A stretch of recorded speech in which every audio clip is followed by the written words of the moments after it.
All right, guys, welcome to our YouTube channel, Music is Our Language, where you can find live sets, music recommendations, and interviews. Today we have another very special guest.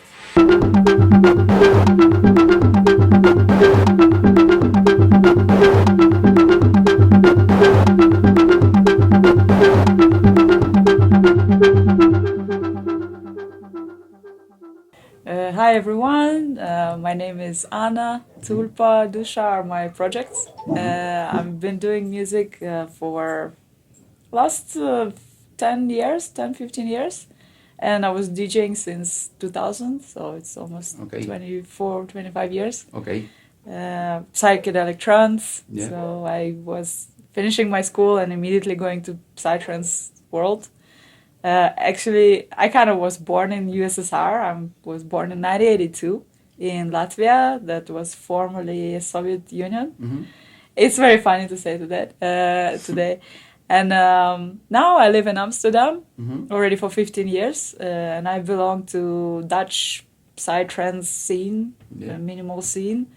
And in the Netherlands, I finished SA Institute and eventually became a parent as well. Okay. And of course, musically, I was, continuing growing, making music, producing, DJing. Like you know, the Amsterdam is like well known for the crazy parties. So of course, it can give you a lot of experience in that field. And eventually, around 7 years ago, in 2018, I opened the Modular Moon, the school about synthesizers and modular synthesis, and Aerorack would be the main focus. And since then, that's my major activity: making music, playing music, DJing, raising my son, of course. Like that's like default function. Yeah. And the school. And teaching music. Yeah, teaching music, yes. Yeah, nice. So yeah, for the guys don't know it, the guys that don't know you, Tulpa and Dusha, it's two different projects, right? Yes, Like, correct. Yes. so she just played a set in the terrace, which is a live modular set. That's Tulpa. Yes, everything danceable is Tulpa, basically. Okay. That's the idea. So she just played a Tulpa live modular, really nice set. But we're gonna leave the link in the description. So yeah, coming back to your musical adventure, so you developed your career in Amsterdam, or you start back where you come from?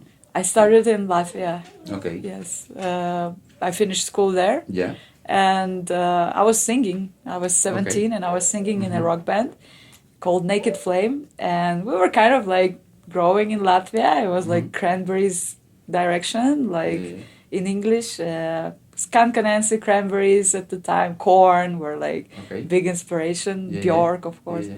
And then I was performing at one bar. And after the gig, I was going out and I heard the sounds behind the door. And I was curious, what's that? Like very electronic kind of sounds. I knocked there.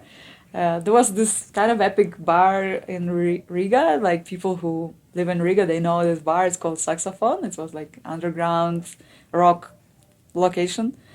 And there was a studio. They just developed a studio to make music production. There was Cubase Reason at the time. And friends. So I met people there. So I heard the sound, I knocked at the door, I opened, and I see 3 people sitting in there. And that was Alex from Spirit Zone. Maybe you know this very old psytrance. I know Spirit Zone, not specifically Alex. Alex Bond was belonging to Spirit Zone in Germany, and 2 more people from Resonoise. It was British movement on psytrance, also quite old, like veterans who began all the psytrance movement in UK and Germany, and they were also coming from former Soviet Republic, and somehow for different reasons they were deported back to Latvia. And this is where I met them, and this is how my psytrance operations began. So these people introduced me into psychedelic trance. I had my first mushroom trip with them and stuff like that, and smoked my first joint. And, all the attributes of psychedelic trance scene started to flow into my life, including making parties as well and making festivals and of course DJing psytrance.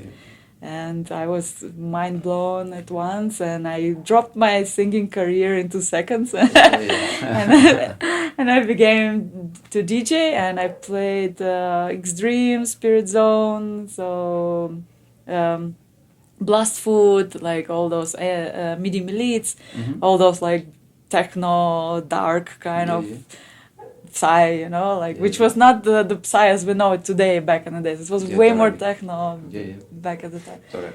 Yeah, so nice. Like that. Cool.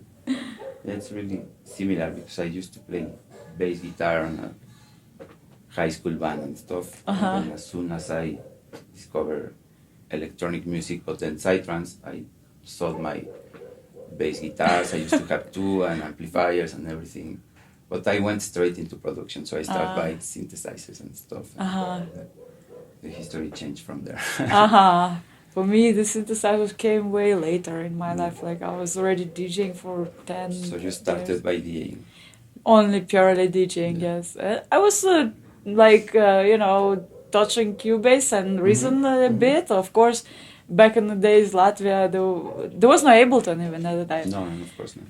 And back in the days, there was nobody to ask anything, you know, so everything was purely intuitively, like some tryouts, okay, turning around the Reason, seeing all those cables, like, okay, there's something, you know.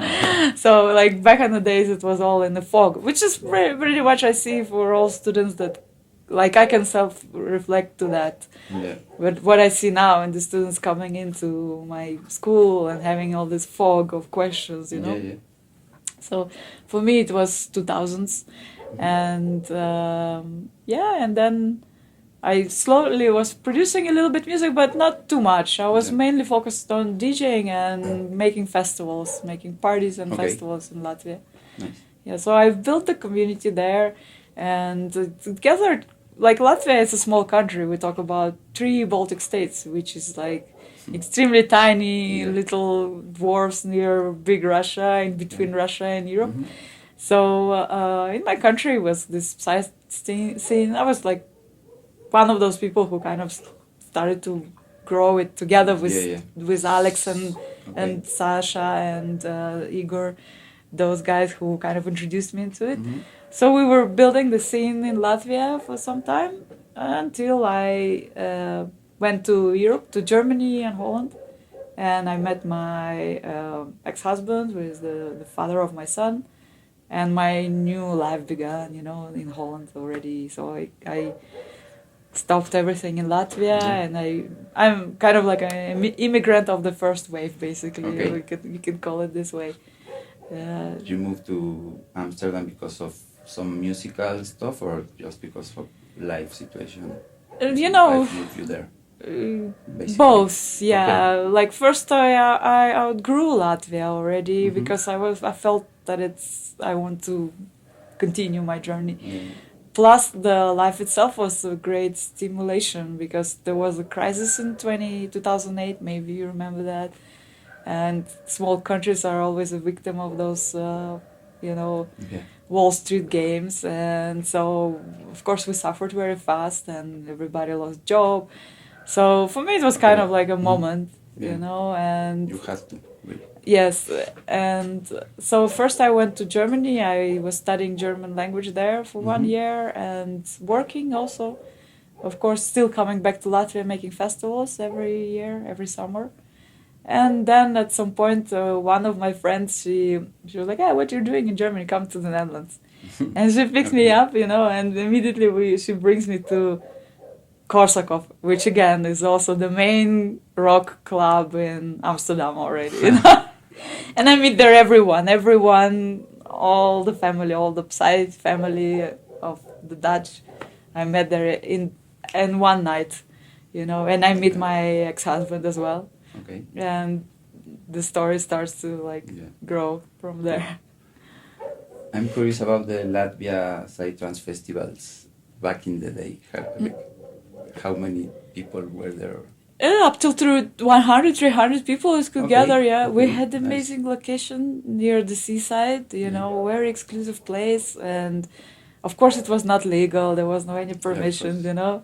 And at some point during the event, 10 people with 10 policemen with a gun and me came to the party, and they started to stop my party and called me to the van and started to give me, you know, explain what you're Yeah, doing sure. here. So I had to say that we were celebrating a birthday party, you know, like, and Yeah, so that was the end for me of the Latvian chapter, kind of like. And I got pregnant that year, so it was all kind of matching the situation.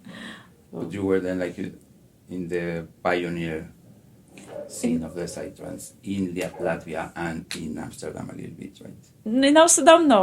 Like in Latvia, I could claim that Well, tag I in a mean, way. in the big picture, when you moved to Amsterdam, still in the early times from psytrance a little bit. Yes and no, because they were, of course, it's deep Western country. You know, there is more access, Yeah, of faster course, access. way more than Latvia. But Yeah. Latvia was still post-Soviet space. We Yeah, yeah. were having a fixed wing on tapes, you know, Yeah, and yeah. like you borrow from a friend. And but when I came to the Netherlands, there was already 9 Lives of Hoffman. Maybe you heard this community. And there was a squad, I don't remember the name of it, Elves, I think. So, for example, the Bon Voyage today is one of the major organizers in Holland. Is Marcia, Back to Mars, and Rui, her husband. So they are coming from the Elf, from those 9 Lives of Hoffman. So they were there before I entered, and they were already active in that field. Yeah. And then I showed up and I started to kind of also get involved. At what point did you decide to jump into the Production. more production, or more specifically into the modular synthesis, which is like different steps, I guess, because it's different way to do things. No? I got pregnant, and Okay. and I entered SA Institute at the same time. Okay. So in the beginning of my pregnancy, I was flat, you know. By the getting the diploma, I was already having like a belly like this. Yeah. But it was fun. I had like amazing teacher Marco Antonio Spaventi. You probably know him with I don't. SIE group and 30, you know, students, all guys. I was the only girl. Yeah, I know how is it. And I was the most pregnant girl of all as well, and that was really funny. You know, 30 guys and pregnant me was kind of funny. But yeah, that was the enter point because I was already trying out some things, little song here, little song there, but nothing formed, you know. And then during SIE, you have like a homework for trimester. You have to present a song. So it was a music producer course. It was not 2 years. I took only 6 months. Okay. And so he started to give me homeworks like, hey, make a song. And I make one song, another song, and mainly chill out, like electronics kind of like. And I was also pregnant, of course. I was very calm, you know, and the music was reflecting my calmness at the time. And during the pregnancy you also have a lot of insomnia, like women know, and of course that was, you know, a lot of time to make music. And so I got my diploma, and after that I was invited when my son already was, you know, more or less self-sufficient. So I was invited to play to different venues, also chill out venues, because I started to publish this music, and some people say, oh, we also have a chill out stage, like would you like to play there? And I was like, yeah, but that's super boring to DJing. The DJ ambient, you know. Been there, done that. So I was like, yeah, I would rather play it live. Yeah. You know, and I start to search around. Okay, what kind of gear can I use?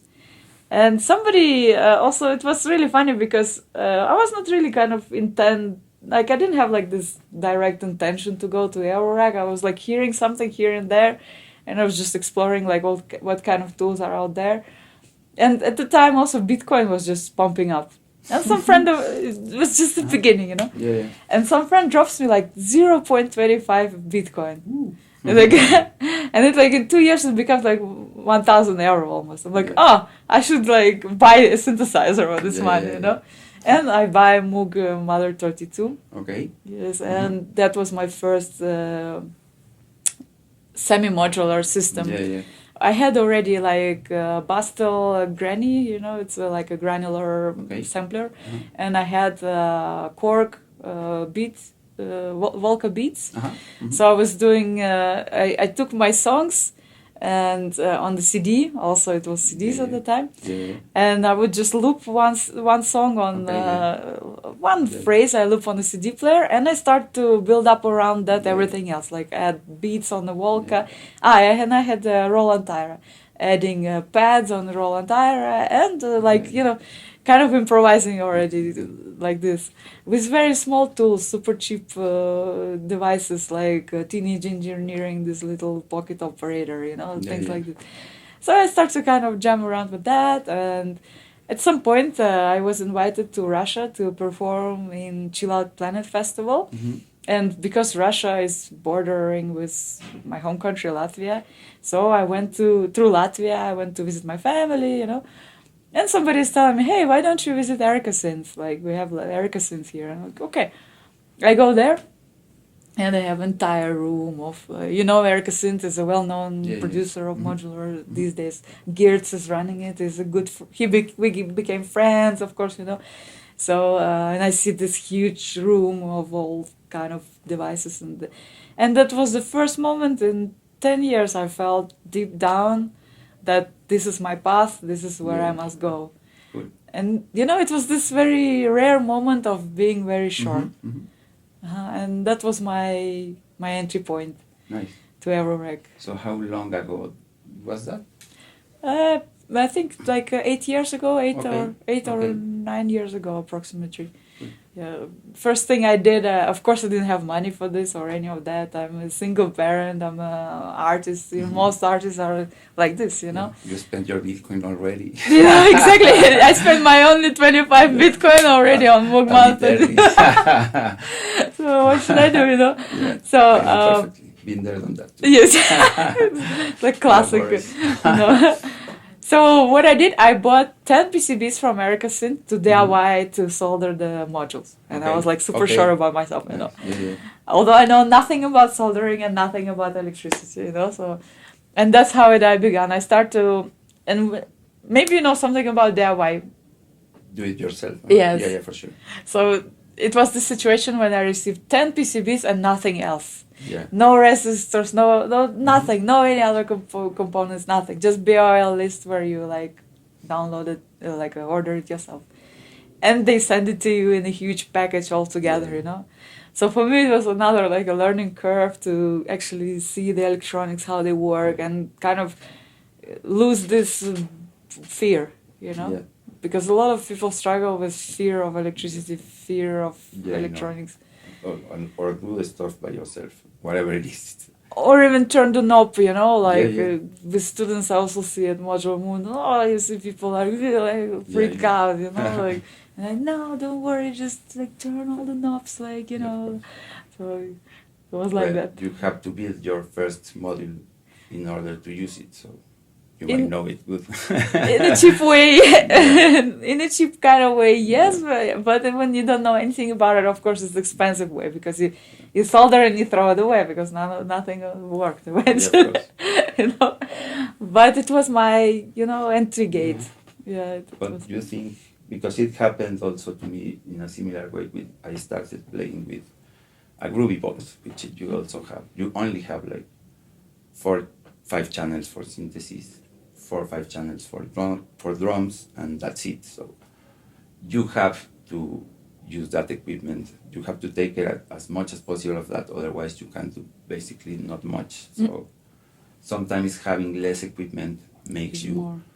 Like bringing more from the stuff and learning also more, because nowadays I think like coming a little bit into the teaching stuff, because you're a teacher as well. So I think nowadays it's very different in the sense that there is too many options I agree. where to start. And back in the day, the problem is that we don't have many choices. We have only a little bit of stuff, as you were saying, that you were playing with the whatever you can in the festivals with the CDs, and you have to do what you can with what you have. Yes. Basically, otherwise you just do nothing. Yes. So you have to basically use the equipment, like really learn everything about it and enough. Read the manual, like read everything in it and push every little thing so you can know what you're doing, because there is also no YouTube at the time, there is no teacher, there's no tutorials. So nowadays it's very different. It's like too much information, too much options, like modular synthesis, Ableton, like many stuff that we don't have back in the day. Yes. At the point that it's complicated to begin because it's already too much. Yes, that's true. So you seemed to be like the kind of person that learned do it by yourself. Yes, I'm a self-learner, yes. Like exploring, which is very fun, as we were talking before. Mm-hmm. I guess that's why you like modular, because you have to be pushing stuff and see what's come out and like basically explore a lot. Yes, that's true. So what do you think about that in matter of teaching nowadays? Let's go backwards a little bit. How you discovered you wanted to teach, or that you were good for teaching, or that you wanted to teach? How was that? It was again unintentional. So at the time when my son was born, I was a single parent at some point because my ex-husband, we broke up, unfortunately. And the Dutch state, the Dutch at that time had very strong social structure. So as a single parent, you could have like 5 years just dedicating yourself to raising the child, and they are giving you the basics. But when the 5 years he goes to school, the state is calling you out and say, okay, it's time for you to go to work and come get back what we gave you, you know. And since I was all those 5 years, I was producing music, playing, DJing, you know, soldering, learning anything I can. And I came up to them and I said, hey, you know, I would like to create a school about modular synthesizers. During those soldering days of Erica's Synth DIY kit, it was in my head like, hey, there must be a school for this because I'm struggling. There must be a school for this. And that was like a moment of the idea. And I started to also, because of DJing, of course, my social media was already quite wide. And I was like in Facebook saying, hey guys, what do you think about a school like this? Like, and people were like, yeah, super cool. You know, I have this module, I can send you this module. Like people started to donate stuff and things like this. And plus the state, of course, they asked me to work. And the Holland, we have a chamber of commerce. And by the law, every citizen, if you have a business idea, you can go to this chamber of commerce and propose this idea. That's like, awesome. You know, like a show, you know, when you are like a Shark Tank.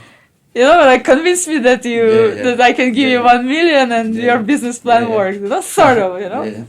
And so I asked for that because of course I have a manager in the working.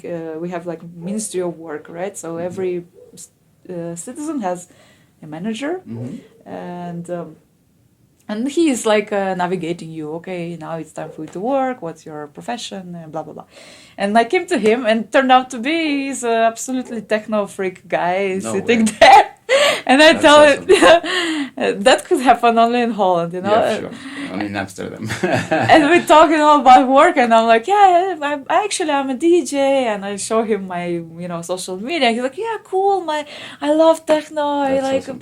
My daughter also. We go to party. You know, we start to talk about this, and then I tell him like, hey, I have this idea about the school. Like, how can I materialize this? And he's like, okay, don't worry. I'm gonna send you to this chamber of commerce. So by the law, he's supposed to give permission for me to go there and present my idea.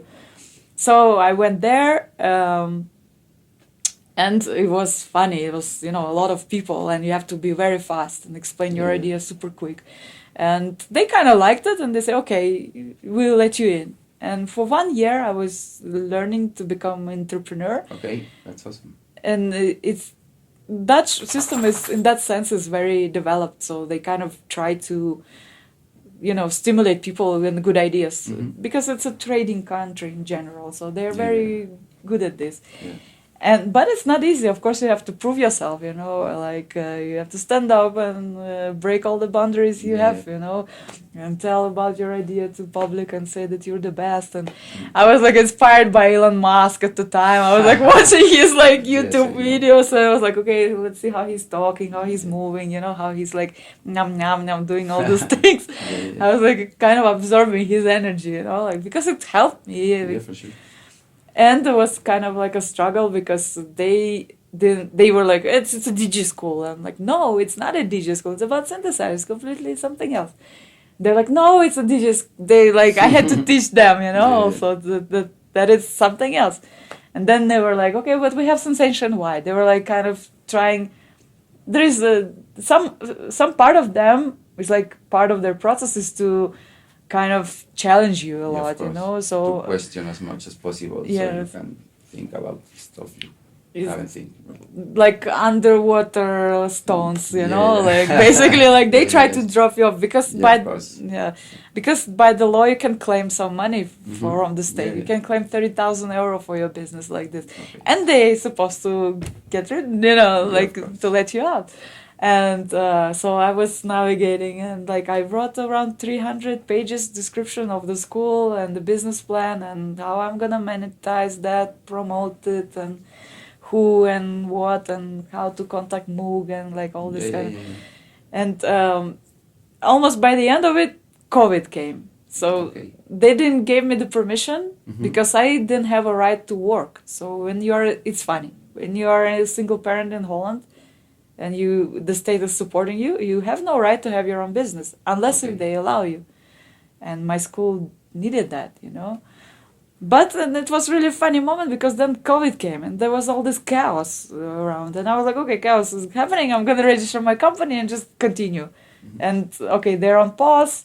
See you later, And I just started to work in parallel and... Of course, going through COVID, adapting to COVID, writing the book during COVID times also. And like this. And before the first year, before the COVID, we had full packed. The interest was very high. We were having students. There was no problem. I found the location, it was going all very well. And then the COVID came and all the challenges with that. But I read the book and... it was also good for me because a lot of people were studying at home and the book first batch was like sold in 1 month of time. It was very fast because there was nothing on that field in that time. Yeah. No. But also modular synthesis kind of been growing hype and I think it was like a very good timing. I don't know if you were aware that modular synthesis was becoming a thing at the point or it was like coincidentally like I think it was like a synchronization of universe or something because I'm like I don't have a sugar daddy or whatnot like come on, let's talk the truth. I am my own sugar mommy. No, but like realistically speaking, when you are an artist, it's one of the most challenging form of existence of the human being, you know. Totally. Especially in the reality of capitalism, to be honest. Yeah, of course. So, I mean, I remember Soviet Union a little bit. I was a kid, free education, free medicine, free housing. Musicians were thriving. We had Viktor Tsoi. We had amazing names in Soviet Union. Zhanna, Aguzarova. Like, for you, those names don't mean anything, of course. But for us, these people they were not challenged as much as we are these days economically, especially in the Western countries. Yeah. And in a way, I think the fact that I opened the school is some sort of a miracle, to be honest. And also some part of me was thinking, okay, like the universe, I surrender. Here I am. You know me well. You know what I can do. Here's the idea. if it has to happen, it will happen, you know? Of course. And in a way, it grew naturally. Some people were coming over, offering me synthesizers for some time just to use, you know. Some people appearing out of nowhere, making some kind of article. Like, it was all naturally going in its own life, you know. Yeah, of course. I was kind of just giving it a push Yeah. in the beginning. Seems like once you are in the right path, like one thing takes to another, and everything happens step by step. Like if you try to plan that, it's really hard to do it. It just goes naturally, unfolds naturally like that. I Which think seems so. to be the case, right? You know, there was also a moment when somebody would tell me, "Hey, why don't you take a loan from the bank? Why don't you make it easier?" You know, and I didn't want. I thought that actually that would be the difficult part. Yeah. If I would take a loan and I would put myself into this Kabbalah basically. Yeah. So because that would be an economical pressure. But the moment I had this trust in me that everything's gonna be all right, and just need to do the best what I can do, you know, it started to flow naturally. Like, Yeah, really nice. So it's very important to give the very first step sometimes without really know, but you know in the bottom that that's what you really have to do or that you really want to do. So you give this very first step and then things happen. Sometimes it doesn't, but in this case it was very nice happening, because also something happened to me. It's like I got in the position that I start teaching, but I didn't knew that I was good for teaching. You know, it's like I know I understand this at some point, but understanding something and teaching something, it's like very different stuff, which I learned on the fly and ended that I'm good. And people in the school, I'm also a teacher at Psy Institute, for people who don't know. You were to Psy Institute in Netherlands, and I'm teaching in Psy Institute in Mexico City for over 12 years. So I ended being a good teacher, but it was kind of similar. It's like I learned on the way. It was the same for you, like absolutely. It's totally different things. Yes, you have to. When you teach, you also learn all the time, and yeah, of course, it's not that. I think, I mean, no one is like born like ready-made, you know. Yeah, but there's schools for teaching that also. You mean like going to school to learn to be a teacher? Become a teacher, yes, course. that's I mean, true. If you were like, I want to be a teacher, as you want to be a synthesis, more like a producer, and then out of there you out that it was a good idea to open a school. Yes, you were not like, I want to be a teacher. Not really, no. On the way. I was actually struggling because, like, and the same I saw later on, for example, with with my students who were already becoming teachers. When you were like, at first you're like, oh, but I want to play music, like I want to perform. I'm like a superstar, you know, like I don't want to teach anybody, you know, like it's very different. you have these thoughts, you know, you're this fear, and I had that fear as well, and then I kind of realized, with time I realized, the moment I started to teach, actually my musical exposure was also growing naturally. And then I started to notice that the more I give to people, the more it comes back to me. And then I see like, oh, I don't keep the secret. Like I figure out some new patch or something and I tell them immediately. And next moment somebody comes to me and gives me, oh, check this out, this new thing. And I've noticed that it's some sort of like energy exchange, you know, and the more you are open and like giving it and with big trust, you know, kind of like you see also that people are becoming a little bit happier from what you showed them, or maybe they made a patch and they're super happy, maybe it's their first composition in their whole life and you see them being happy, you know. So I started to see that this is maybe is important. Maybe not even for me personally, you know, more maybe I'm more like a vessel or a channel that is like channeling that, you know. And the moment I started to let go, and it became more smooth, you know. And nice. And the music also started to grow. Like interesting. So yeah, because I was wondering how is that does that happen, because it's short amount of time that there's schools in many places, like including Mexico. Yes. For you guys that are interested in the school, we're gonna leave Yes. the link in the description too. Yes. So then I think, and I assuming now, since you have a nice plan, like you have the idea of a business plan somehow that Yes. you can um, Yes. duplicate it. Franchise it basically. Yeah, yeah. Yes. And then that's how you can schools all around the world. We can say it's a short amount of time, right? 7 years. So now, we have new section is opening now is Barcelona. Okay. It's the newest one.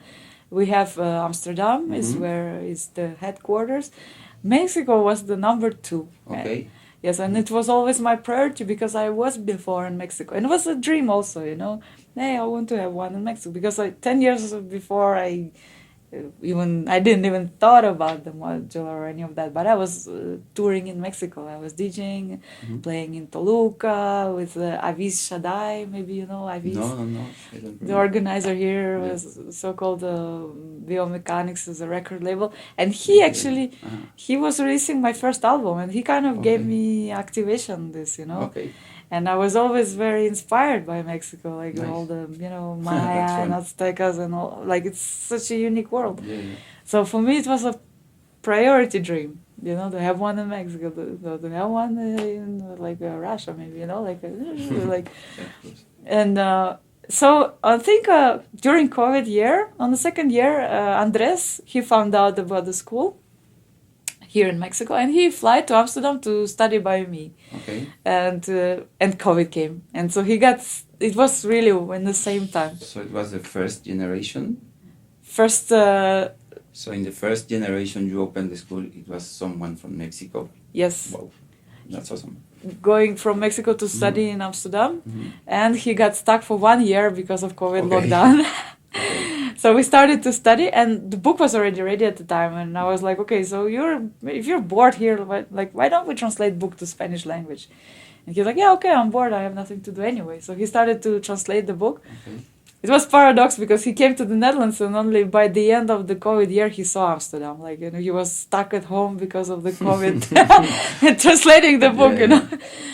And at first, so when he was going back to Mexico, I was talking to him. I said, why don't you open school in Mexico? Like, that would be super nice.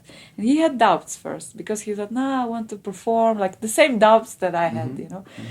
And but then he came back here, and his uncle is holding Sala del Audio. Sala de Audio. Yes. And so first he started with his uncle, and it was also online because it was COVID restrictions. So first 2 rounds he had online classes. It was full, was 30 people, crazy. 40 people per class, because all over the country people could join. So he had like a blast here, and then at some point he developed his own studio. Okay. And he said, okay, now it's time for me to do my own like Modular Moon Mexico, like without Sala de Audio, but by ourselves. And naturally he started to do there by himself, and he's still continuing, up That's until... awesome. So you have how many schools around the world? We have Amsterdam, Mexico, Chile, Santiago. So Chile was a student of Andres. Okay. So and Waldo. So Waldo was a student of Andres. So I was like from Amsterdam to Mexico, and from Mexico to Chile. So we have 4 there. Barcelona is a new one. So we have also locations where I go and do the workshops. It's a Goa.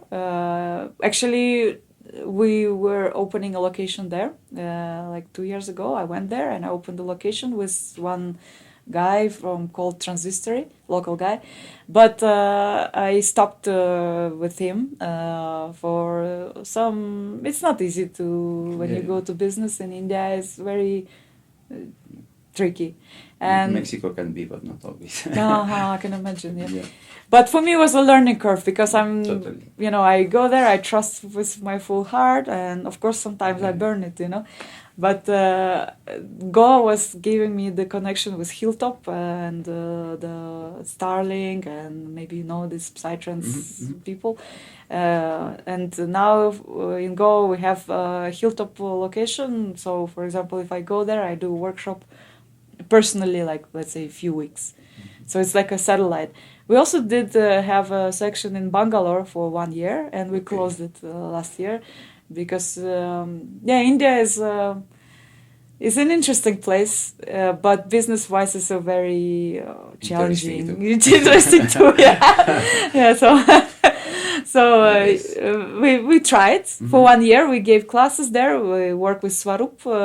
Maybe you know this artist Sanatana. He's gonna be here in 2 weeks. He's gonna do the ritual. Not that much. Sanatana is a psytrance artist. He does like 10-hour session. And he's a modular freak as well. Okay. So he was teaching for us in Modular Bangalore, but we shut down the location after 1 year. We tried. Sometimes is too much, So next thing we open is Moscow. Although now the situation with Ukraine, so of course it slows us down, all that. But we translate the book to Russian. We prepare slowly, but because of the war, we are very careful, of course. And next destination is also China.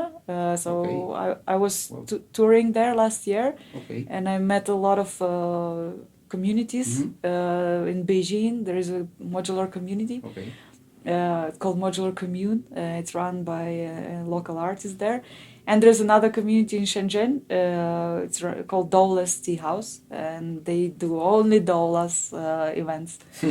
And we do cooperative, like I come over, I do a workshop like a satellite, I call it. So they're more like satellites. And Tokyo as well is as well a satellite form. I contact with Hataken as a Japanese icon of modular. He's like a very big artist there.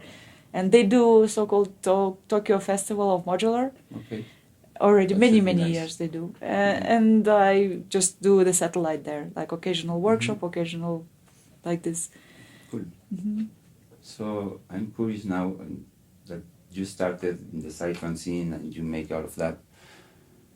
But then you start to make of the modular thing, and then you are part of Detroit Underground, which is Richard Devine's label and stuff.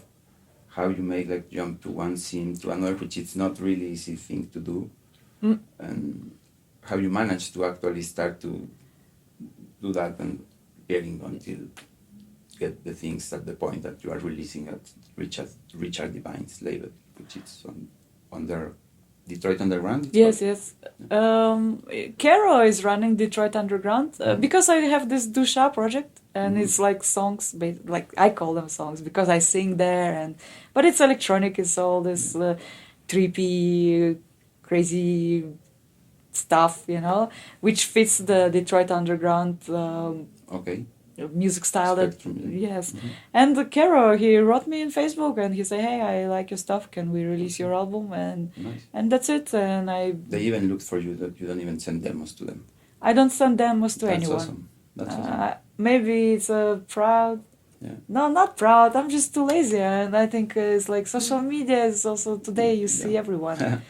That's also really nice because, like many people nowadays, especially girls, it's like I send demos, nobody answer and stuff, and I always say, it's like when you do interesting stuff, people looks out for you. It's like it's harder each day, and you seem to be like the perfect example of do the things until they take you to the point that you want without like rushing or being behind the people and like looking for the opportunity. Like if I don't know if you understand what I'm trying to say. I understand. Like people try to do everything super fast, so I make 5 tracks and I send them to labels and they don't answer to me, and because I'm a girl and blah blah blah. And it's like I don't know. It's very hard to do what you have done, even if you are a girl or not, if you are young or you are old. it's very hard, and people It's true. sometimes don't understand that. I think so. So Mm-hmm. it's very interesting and inspiring to listen. That I think there is no other way to get things to that point. But what can you tell us for it? Yeah, of course. Today, if you want to become famous, it's like you can buy fame. Yeah, of course, you today can- you yeah, can very buy fast. likes. Yeah, you of can, course. But buy it- follow. yeah, I heard that if you on Bandcamp you pay 10,000 euro or something, and then your album is like on the front. yeah. You can even so- buy time slot at festivals, so you can really Yes. get from 0 to 10 in a matter of weeks, basically. Yeah. I don't know. But that's a totally other part. What you've done, it's been like very handcraft and That's growing, true. which is like more Yes, I'm DIY. organic. Yeah, exactly. Do it by yourself and discovering. Before this was actually an industry. It was a bunch of guys having fun. And for example, some of my students are coming over and they are actively buying ads, and then they come to me and they say, "Yeah, there is no actually any result because, like it's kind of forcing situation. Number one, I think number two, also people are so overloaded today with so much information that they will just, even if that would be paid by ads, they will just ignore it. Because it's so much information. I don't know. I don't think that you can force your destiny, I think you should just kind of be the best, try to be the best in what you do. Yeah. Of course, today social media allows you so much exposure, all the videos and everything, and Facebook helps a lot, and resharing the posting, and it will naturally happen, I think. In my case, I was not really sending any stuff forcefully. Not that I remember as of now. And I think Russian mentality is also like this, that if they want to be with you, they will find you, Even on the moon, they will find you, And if not, then why to force it, So maybe that played also a role, and I guess like this. And also the last 5 years I was so busy with modulars and learning every new item that I don't even follow artists much anymore. For like before, I would be like every new release for DJs, for doing collections for every performance. I would have like special DJ set, new artists. The last 5-7 years, I was out of track for this due to just lack of time. Yeah. And you probably know it for yourself how it is with the gear. You have to read a lot of manuals. You have to spend a lot of time in the studio, and at some point, you kind of like in your own bubble. In a way, and I'm fine with that. Yeah, of course. It's the same also with Facebook and mobile stuff. It can help you to post the stuff, but it can also like totally stops you to being creative and being 10 hours in the scene, exploring, as we were saying, which is what's going actually getting you there. Instead of thinking, how should I post it?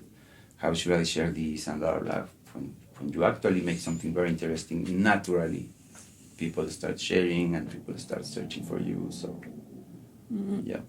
That's nice. true. Cool. So, yeah, it's really nice to see how you have been coming through the different stages naturally, which I think it's like the magic of these things, which is music, and music is art. And you can go to a school for learning music, and you can go to a music business school, or you can go to whatever school, but nobody teaches you how to connect one thing to another. That's true. And then you can become an entrepreneur, a teacher, and it all comes out of trusting yourself and giving the first very step a couple of times in your case, and in mine as well. So it's very inspiring and nice to see that it's actually a nice way to do the things. And you actually get the things to a point that you wrote a book, which is all about modular synthesis. So maybe you want to talk a little bit about how was that, because it's really nice.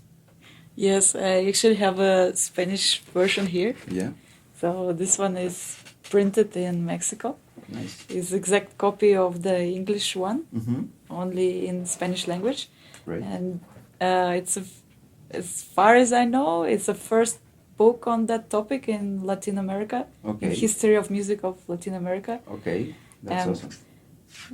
This yes, and it's also kind of written by a woman, so it's kind of also double fun. Yeah, of course.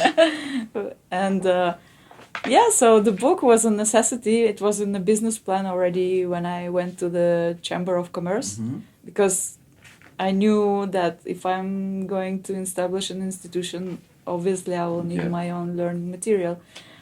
And so it was in the planning. And then COVID hit, and I didn't want to lose this time of sitting indoors, you know.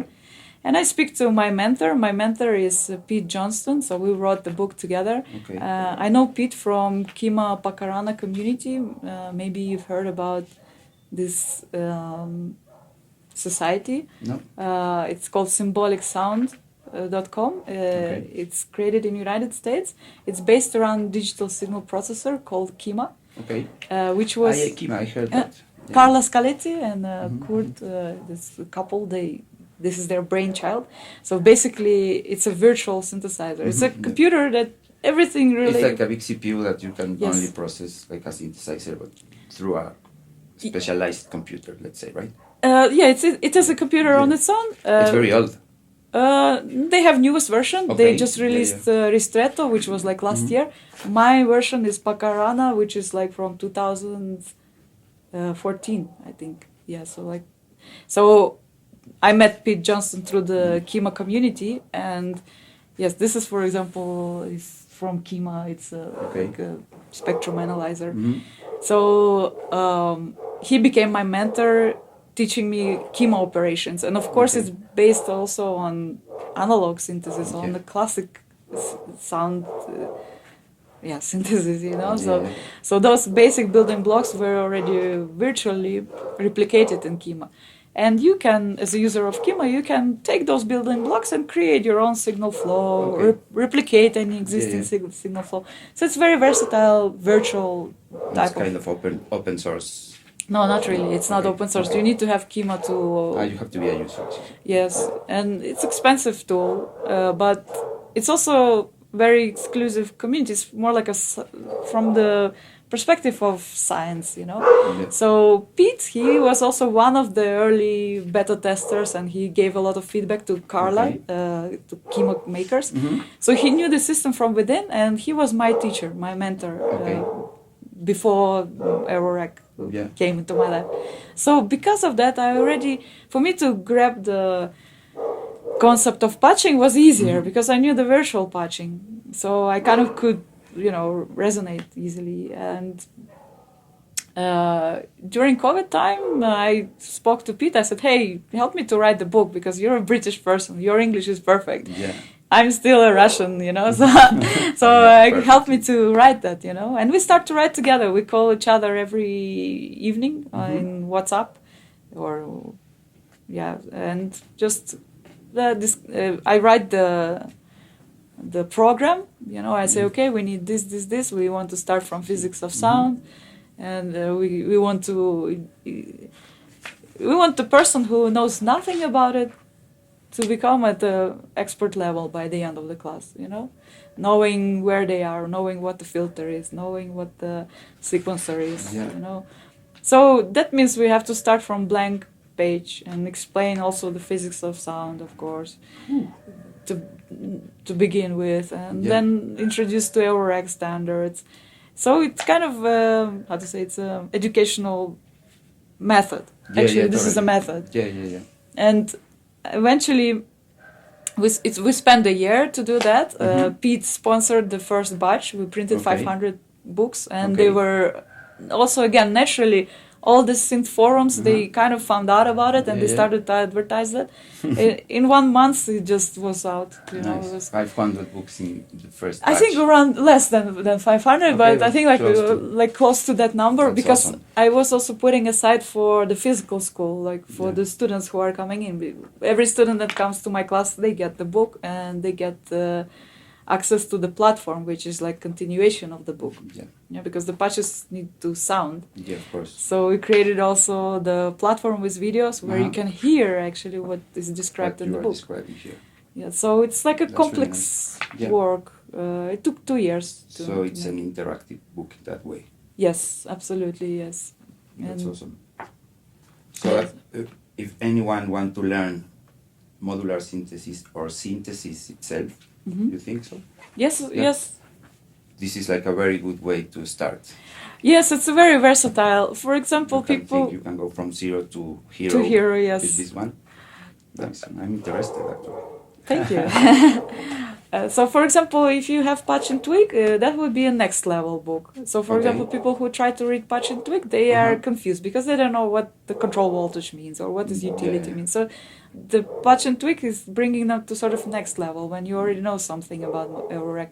This book targets people with no knowledge about it whatsoever. Yeah. So that makes it very like alphabet kind of Yeah, status. totally. Yeah. And it's interesting because it seems like nowadays no one's want to read books everywhere. Everyone's want like 1 minute videos. That's true. And want to learn everything, but it's really nice to see. Actually, there's interest in people to read 300 pages or how much? Around 300, no, I think 200 something. Yeah, which is really nice.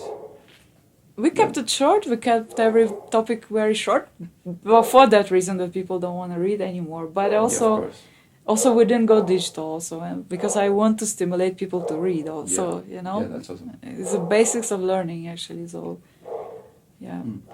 Nice, congratulations. Thank you. Seems to be another successful project from Tulpa. Thank you. Thank you. Cool. So thank you. Thanks for coming. You're It's been welcome. really nice to talk with you and share a little bit. Likewise. Thank you. So where are you going next? Where are you playing? And what are your plans? I go back to the Netherlands in 2 days. Next gig in the Netherlands in Rijhoort. I advertise a lot Rijhoort, so if people go to the Netherlands, please visit that place. It's a hub of Dutch psychedelic scene.